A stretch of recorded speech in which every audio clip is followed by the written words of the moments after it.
अम्मार इकबाल नई नस्ल के एक मुनफरिद शायर हैं।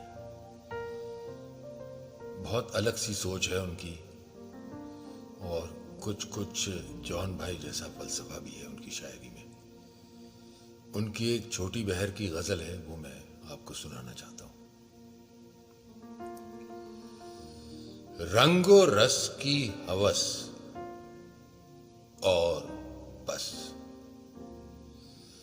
रंगो रस की हवस और बस, मसला दस्तरस और बस।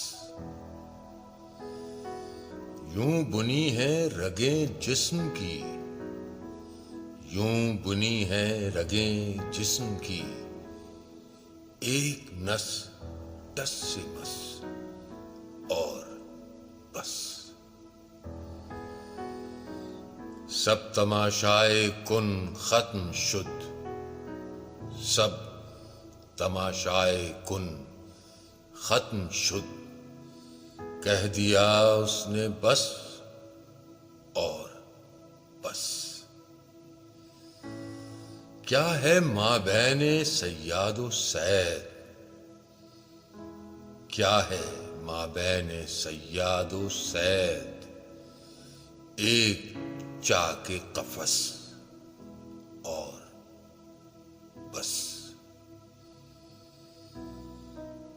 उस मुसव्विर का हर शाहकार,